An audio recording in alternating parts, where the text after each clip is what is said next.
In the news from Dorchester this week, we have an update on the city election, new housing near a transit station, and a new cultural district in Fields Corner. To bring us up to date is the managing editor and publisher of the Dorchester Reporter, Bill Forry. Thank you very much for being with us, Bill.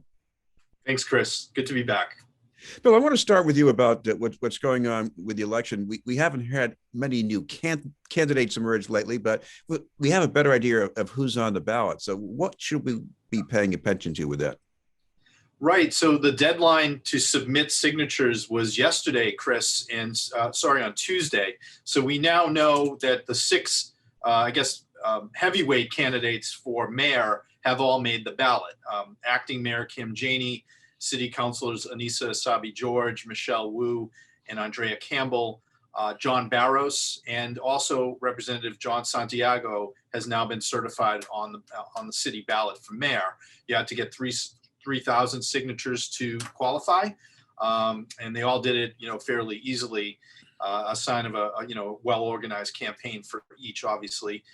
There are other candidates who have applied and sought to pull nomination papers, and a few apparently have submitted them. They just haven't been certified yet.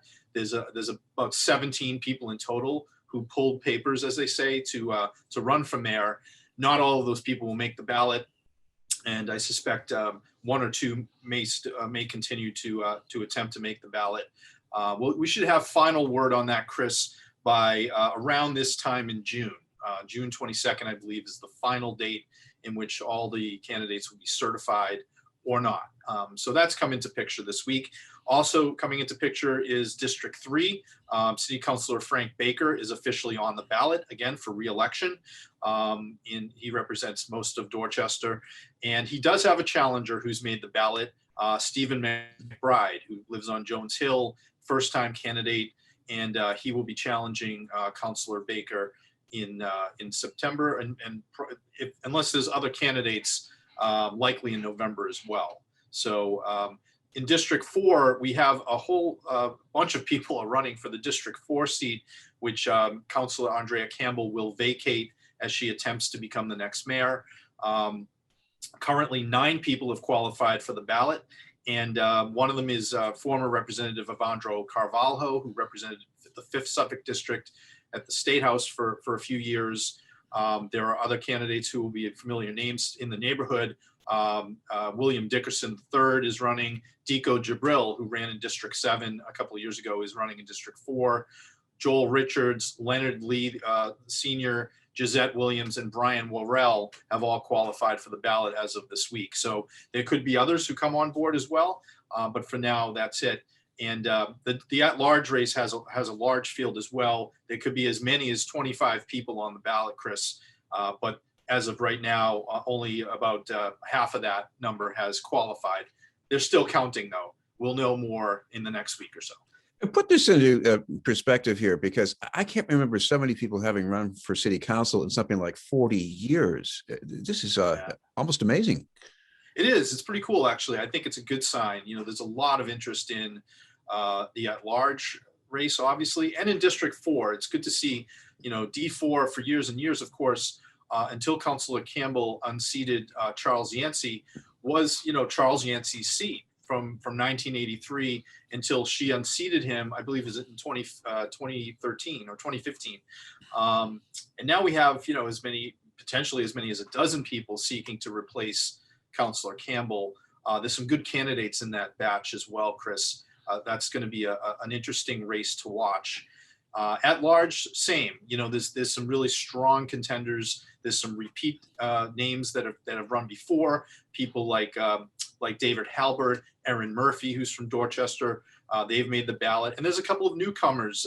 Ruthie Lujuan is a Haitian American woman from Mattapan who's been an early and energetic force on the campaign trail.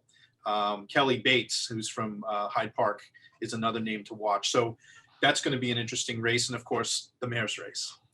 Turning to another topic, almost 30 years ago, there was another city councilor who became notorious when he said Fields Corner looked like Saigon. He meant it as an insult. Now we have the Little Saigon Cultural District. What's the significance here? Yeah, Chris, I think you're referring to Albert Dapper O'Neill, who was an at-large counselor in Boston for decades, and made some really offensive remarks during the Dorchester Day Parade back in the early '90s, and was widely denounced for it, as he should have been. But what's happened this week is that a multi-year effort to bring a new cultural district to Dorchester succeeded and was passed by the Mass Cultural Council, which is a state agency that designates sections of the state as really significant cultural districts. And a group over the last several years has galvanized support for creating a district in Fields Corner that is now called Little Saigon. Little Saigon will be it's not all of Fields Corner, it's kind of an overlay district that includes streets, including Dorchester Ave, Park Street, Charles Street, places where there's significant and really now historic Vietnamese American institutions, places like Viet Aid, the restaurants that are up and down the avenue, many of the stores are Vietnamese owned. And this effort is really not meant to replace the Fields Corner name, nor will it. It's actually, as a cultural district, intended to bring in tourism and people from elsewhere in the state to come and check out this part of Dorchester, which really is the hub of the Vietnamese community in Boston, really in greater Boston. It's become, as you know, over the years, Chris, dominated by Vietnamese entrepreneurs, residents. Up to 75% of the residents who live in this particular part of Dorchester identify as Vietnamese American. So this is kind of a cool thing. I think there was some hesitancy at first to the idea of kind of tagging any part of the neighborhood as being exclusively one ethnic group or another. Of course, it's a very multicultural section of the neighborhood, but that's not the intent here. The intent is to celebrate Vietnamese culture, encourage more people to come and check it out. We have some great restaurants in that part of the neighborhood. So the Little Saigon Cultural District has now won this designation. They'll begin the work of marketing this as a destination for people across Massachusetts and beyond.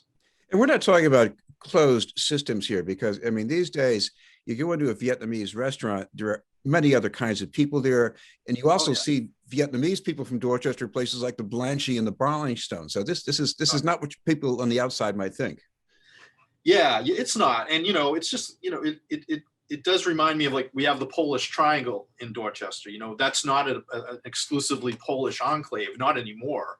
But there are some great Polish bakeries and delis and stores in that part of the neighborhood. There's the Polish American Club. So, I mean, this is not without precedent. Adams Corner, for instance, has a strong Irish identity and has for years, not recently, but in years past, hosted an Irish Heritage weekend. So, that's part of the celebration of the diversity of this place. And I think that this designation is a good thing that will help generate more interest and bring in some people and help people who aren't from Dorchester understand the place that we've become, and that it's a great place to visit. I want to ask you about another transformation, some new housing along the Fairmount Indigo Line, very affordable and replacing what used to be maybe an undercapitalized industrial site. Tell us about that on East Cottage Street.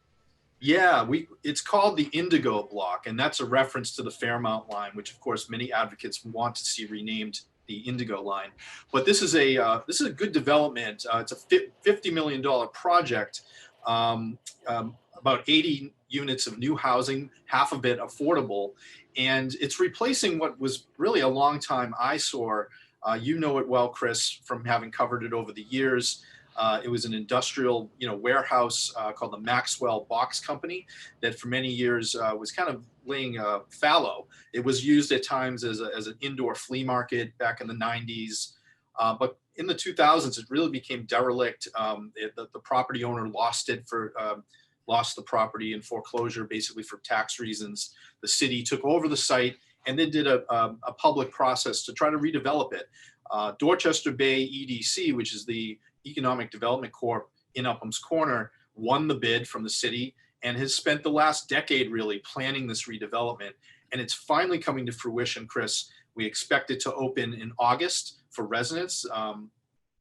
It will include also 20,000 square feet of basically light commercial industrial use. They're hoping that it'll be an incubator site for new businesses, for retailers, entrepreneurs from Dorchester to set up shop. And the name itself, refers to this. It's right next to the Upham's Corner station on the Fairmount line, transit-oriented development. It's a great thing to see this rising from what was really a kind of a forlorn corner of the neighborhood. And, kudos to Dorchester Bay and their partners for getting this thing done. Bill, finally, one more topic here. No Dorchester Day Parade, no Memorial Day gathering this year at least. So how are people going to get their springtime Dorchester event fix? Right. Well, I think everybody's trying to do that right now, figuring it out. And you have a great opportunity on Saturday, the Ashmont Hill Yard Sale, which is a huge event every year in May, returns this season to Ashmont Hill. It's this Saturday, May 22nd, starting at 9 a.m. There's usually 40 or 50 homes on Ashmont Hill that participate. And I suspect this year there may be even more. Ashmont Hill obviously is a beautiful historic neighborhood. Some of the finest homes in the whole city are laid out over this series of 15 or so streets on top of the hill.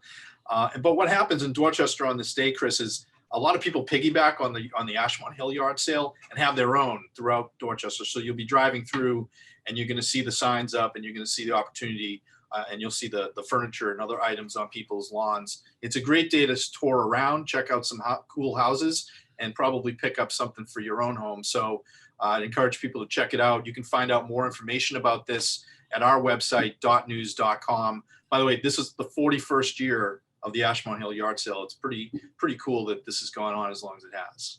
And finally, Bill, if people want to check out what's coming out of the Dorchester Reporter these days, what's the best thing to do? Yeah, well, check us out at newsstands throughout the neighborhood in Dorchester and Mattapan.